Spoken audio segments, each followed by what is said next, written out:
All right, everybody, ready to dive in. We're cracking open Secrets of the Millionaire Mind by Harv Eker today. Yeah, this one's a classic for a reason. Get Uh, ready, it's going to push some buttons. It already has for me, I'll be honest. But that's what we're here for, right? To shake things up. And one thing I really appreciated right off the bat, Eker doesn't want you to just take his word for it. It's true. He's almost like, here's my experience. Now go test it out for yourself. See if it holds water. Exactly. It's not about blindly following some get-rich-quick scheme. Not at all. This is about building a mindset, a foundation for how you think about wealth. And he calls this the inner game, right? Which I'll admit, at first I thought, oh boy, here comes the self-help jargon. But he backs it up, though, doesn't he? He does. It's all about how your beliefs, your habits, all that stuff, it directly impacts what you do with money. You could have all the right tools, all the financial knowledge, Mm. but if your mindset's holding you back. You're kind of sunk before you even start. It's like, imagine trying to bake a cake, but you're convinced you're a terrible baker. Chances are that cake ain't going to win any prizes. And speaking of where these beliefs come from, Eker doesn't shy away from the impact of childhood. Yeah, that chapter title made me brace myself a little, not gonna lie. Like, oh no, are we blaming our parents now? But it's not about blame, right? It's about awareness. Right, like we inherit our money habits just as much as anything else from our families. Sometimes even when we don't realize it, those patterns are running the show. So how do we even begin to unpack that? If we're totally clueless, how do you figure out what those subconscious beliefs even are? It's got to start with paying attention. When money comes up, what's your gut reaction? Oh, good point. Like, let's say there's a new opportunity. Are you excited or immediately thinking of what could go wrong? Exactly. Sometimes a little caution is wise, but if it's constant, Might be those deep-seated beliefs whispering doubts. This is blowing my mind a little. I never put that together. so then the question becomes, what do we do about it? Right, how do we rewire those thoughts? Eker talks about unlearning, basically deleting the old software that's no longer serving you. Hitting the reset button, getting an upgrade. Precisely. It takes effort, like any upgrade does, but he argues it's worth it. Which, by the way, his own story is a testament to that. Totally. He went from struggling financially to wildly successful. So what was his secret sauce? One of the biggest things he did was study how wealthy people think and act.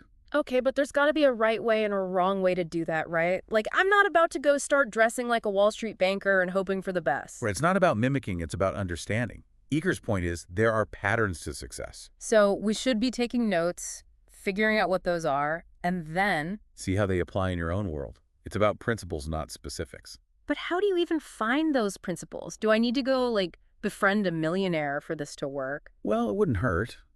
But luckily, that's kind of what the book does for us, right? True, it's like a crash course in how wealthy minds think.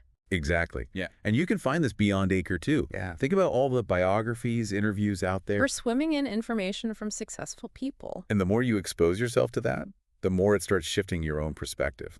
It's like you start believing bigger things are possible for yourself, too. 100%. Mm-hmm. So let's get practical. You've read the book. You're fired up. Now what? Yeah, what's the first step to actually using this stuff? Pick one area of your life, money-related, where you're stuck. Mm-hmm. Career, investments, anything. All right, got it. Then what? Now, try and nail down one belief holding you back there. It could be anything. Okay. Let's say starting my own business.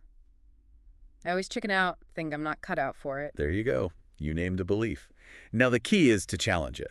Meaning, do I just tell myself, no, I am an entrepreneur? Because it feels kind of fake right now. It's more about asking yourself the tough questions. What evidence do you have for that belief? Honestly, just fear, mostly. I haven't actually tried and failed. Just too scared to try at all.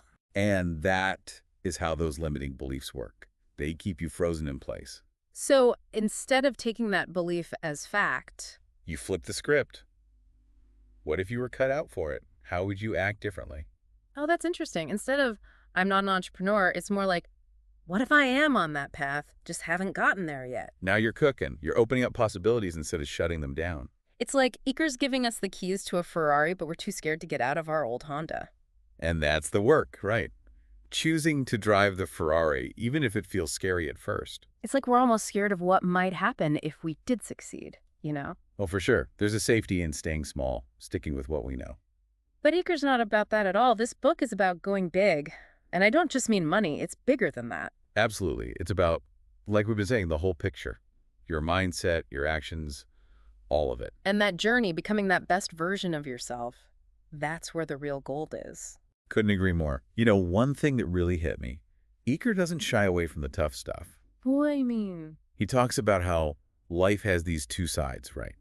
The good and the bad, the ups and the downs, for everything. That's true. You can't have one without the other. And a lot of people, they're trying to outrun the bad stuff, avoid it when it comes to money. But Eker's saying, what if you don't? What if you actually embrace that it's part of the deal? Exactly. That those challenges, even failures, they're not the end.